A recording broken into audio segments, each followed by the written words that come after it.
main reason I switched to this over my knife is I can two-hand it. It just gives me, and it has a throat, so it gives me control because I know I'm running into the grain here. And that throat keeps me from something really bad taking off, and that's not my ladle. I have it set kind of coarse, so it cuts pretty fast. You can see how I'm pulling a shaving right around that corner. And that's just because this wood is, the grain of the wood goes right around this bend. That makes for a nice strong ladle.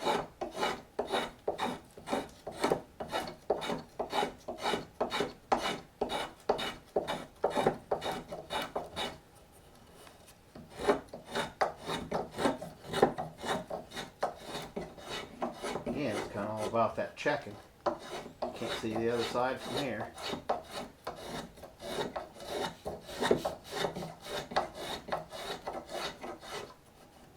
of want to keep an eye on it.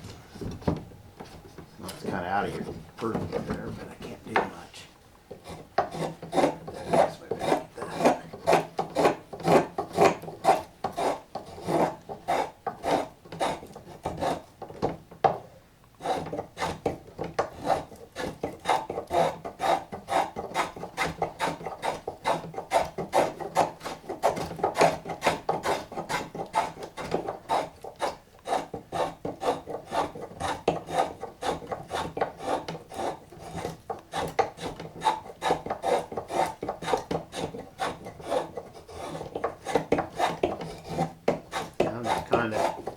Shaping on the bottom of that bowl and things here. It just wants to flip back pretty bad. Not getting carried away, but I'm just kind of working my way around it. I can just kind of grab that right there.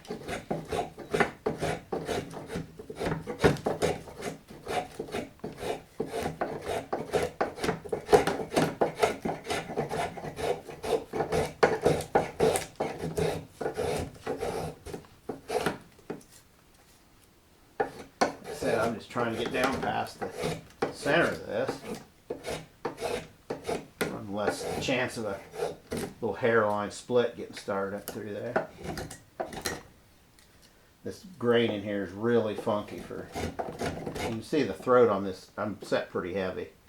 There, I'm set up to take a pretty good shave. This is kind of my green woodworking spoke shave, so I usually keep it set kind of coarse. It's not for fine work. It's not set like this. You can tighten it up a little bit. But you can see the chatter in that grain and things there. There it is to the bowl. You can see we're kind of getting where we want to be. We want to pull this in more right here. But I think what we're going to do now is we're going to get our hatchet back out. We're going to round the bowl up here and get this part cut off because, well, I got a nice heavy neck right here to hang on to so it don't snap off, which I don't think it would because we're nice and strong. But we're going to go ahead and get rid of this wood out here. You could saw that off too. I'm just going to take it off with my hatchet. And then I'll come in here and get a nice neck going here, and we'll work our way up that handle shaft.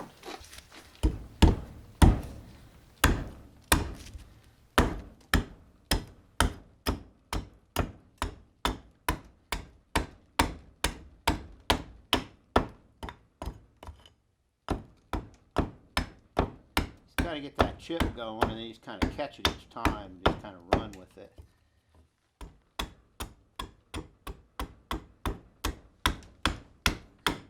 When you're up there close, just get real short strokes so you're not gonna see that little piece of wood caught right there. That makes it so your hatchet won't cut. Your hatchet just skips. That's how a lot of people stick a hatchet in. Is they get a chunk on there and she just skips on them. Watch that when if you're really swinging on something. I'm not here, so I'm not too concerned.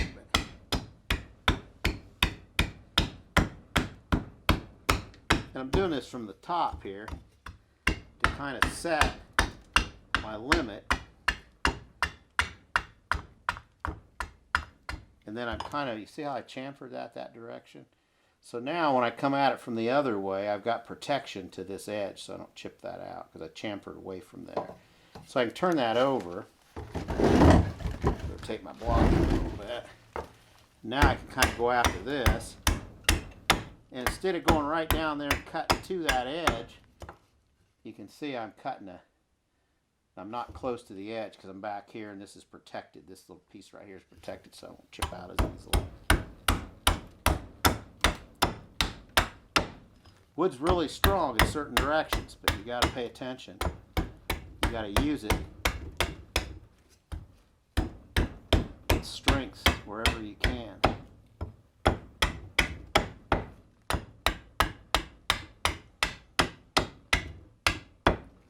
See, I'm getting kind of close now.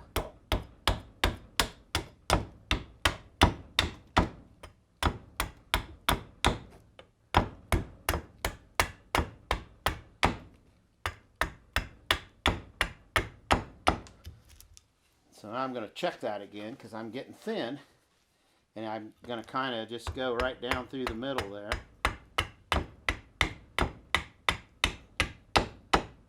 It's kind of like I did with my spoke shave back here, and I'm just kind of getting my thickness, and I'm about where I want to be. I could switch back to my spoke shave now and be just fine. And probably will. Kind of take these corners off a little bit.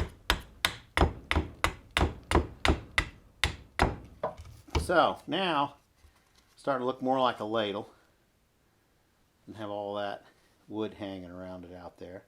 I'll trim a little more up out here while we got the axe out.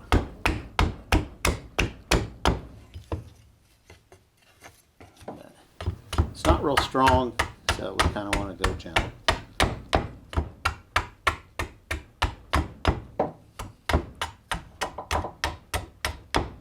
Okay. So now we're here, which is pretty close to where I want to be. So now we can kind of come in here and start necking this down because we've got quite a bit of cross section this way, so we can make it fairly thin this way to make it look more delicate. It can be a little prettier. I don't know, we're going to kind of see how this goes, how we want to do that. Walnut, it carves okay, it doesn't carve great, but that's not bad. Not in a great hurry. It's not like the soup's already on the stove and we need a ladle for it. So.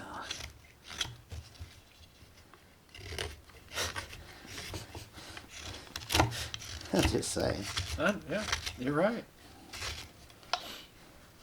See, I'm kind of work my way in here a little bit. And people sometimes ask me why I use such a short knife most of the time, but you see that finger right here, that blade right there. If you get them, and I like my thumbs locked like that so I can push. And if I have a much longer knife where I have to be on my handle, my blade sticks out much longer. I'm always cutting my finger right here. And I don't find a much longer knife being all that much more useful for this kind of work. And that's why I like these little short dinky knives. Some people think they're small, but I kind of think they're the right size. For the work I do, I just really like them.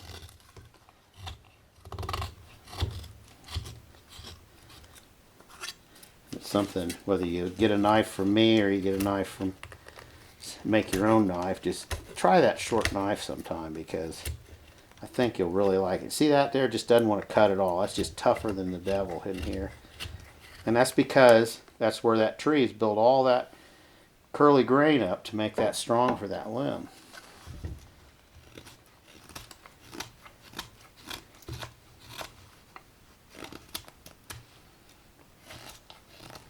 There are times we just have to go along with it, whether we want to or not.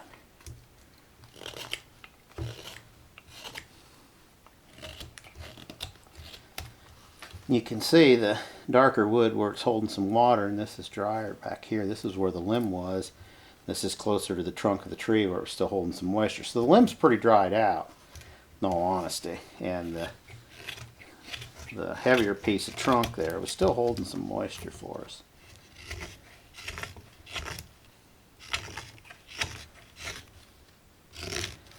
And we could go in here. We could probably take our bowl ads and go in here and hack this away some.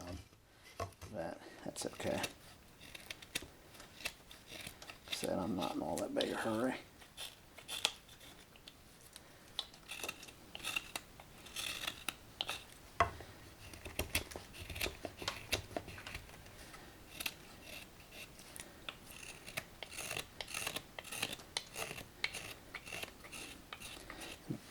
And I'm cutting towards myself there, but by putting this thumb there, I kind of got control of that knife, and so it won't come back and get this other hand.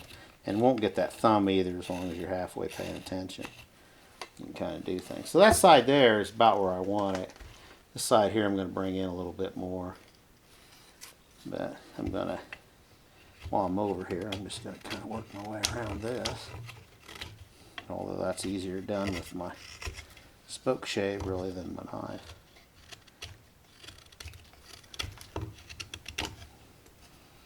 See, that's just getting real thin there to clean that one cut up. Just a little bit aggressive there. More aggressive than I should have been.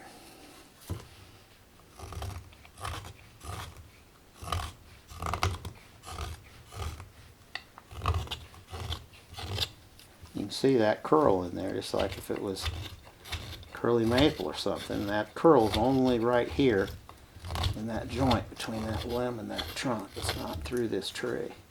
This is not a curly walnut. It's just stress curl where that limb met that tree.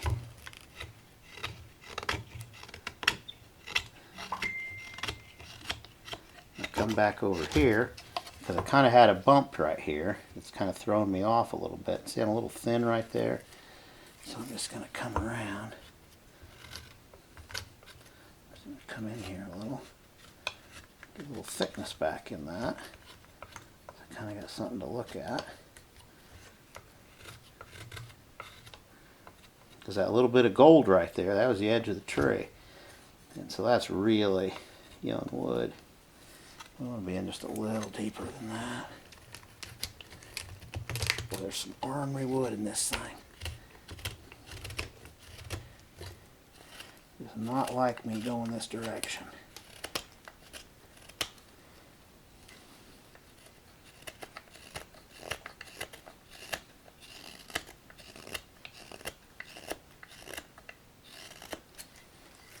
Okay, so now I've kind of got my thickness there, my width of this, kind of down where I want it, and I'll probably taper that a little bit more here in the back as I work the bowl in. And I don't have to worry about going up in here with my knife because I'd rather get that with my spoke shave. It's faster and easier to work that way. So that's what we're going to go after next.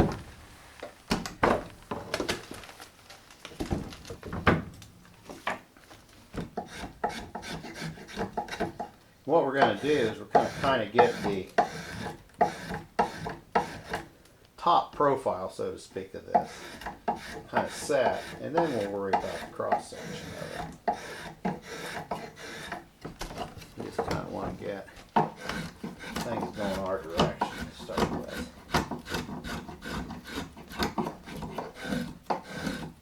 Then we'll kind of feel out the grain in the handle a little bit.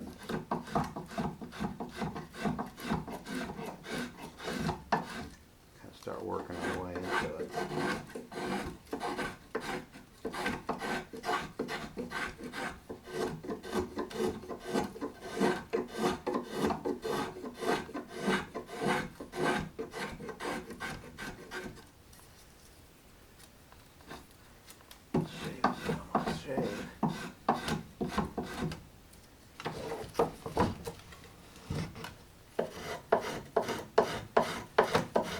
Kind of put a little taper in that. It's easy there.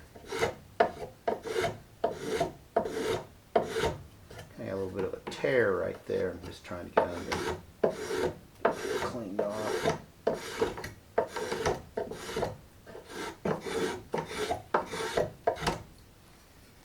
I'm pretty happy with that. I'm probably going to kind of leave that about where it is right now until I get in here with get the rest of the bowl cleaned up, get a little finish shave and go in here. Alright, work around this gnarly grain a little easier without getting so much tear out of things. So what I want to do now is kind of go up here, work on this bowl.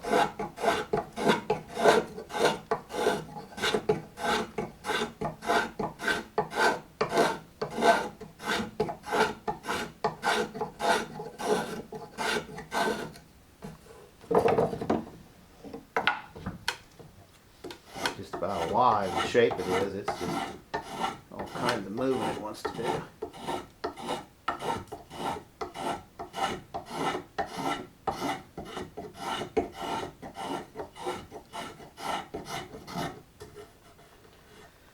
Okay, now we're gonna go this.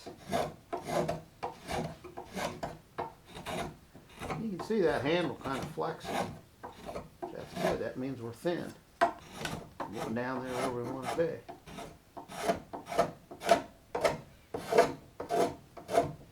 When you start getting down here towards the end, it's like any other project.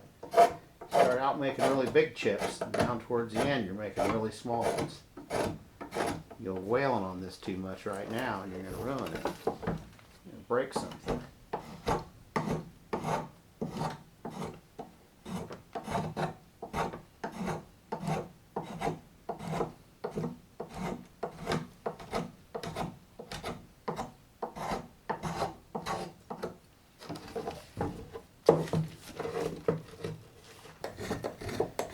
I gotta be careful because I know I'm about down there. See that right there, a little tear out there. I'm gonna get that thing off. I have to go after this front up here with my knife, I think. Just don't think I can quite get around there with the shave like I'd like to. I might when I get to the little shave here in a minute. See kind of where we are. And I usually, on big spoons and ladles, I leave the front up here a little thicker because that tends to be what gets ran around the edge of the pot and things, and they wear. And if you leave a little meat out there, it'll last longer. It's going to see a lot of use. Give you a few more years out of your ladle.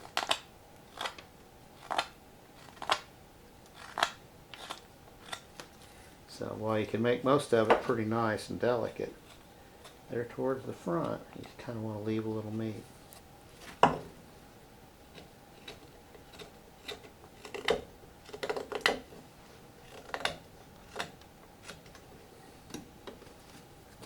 see I got a divot right there. Won't work out.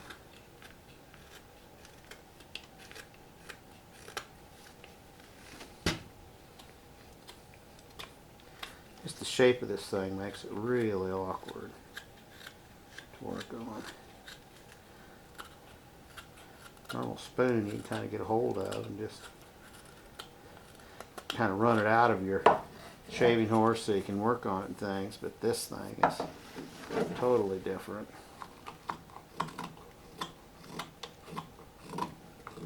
Again, leftover cut from the axe there. I'll take out.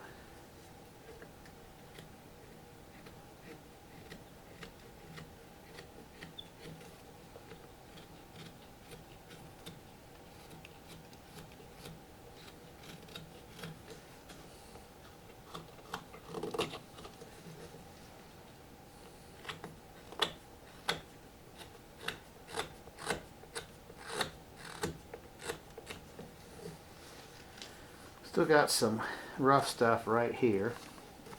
We got plenty of wood, so fixing it's not going to be a problem.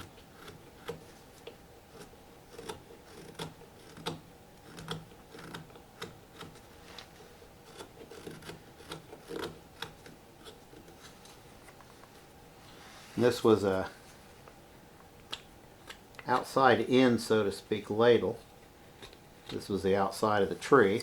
So the growth rings in the bowl are concentric, basically. Working your way in there, you can kind of see how that ended up working out. And on the outside, you kind of get that nice oval pattern as well.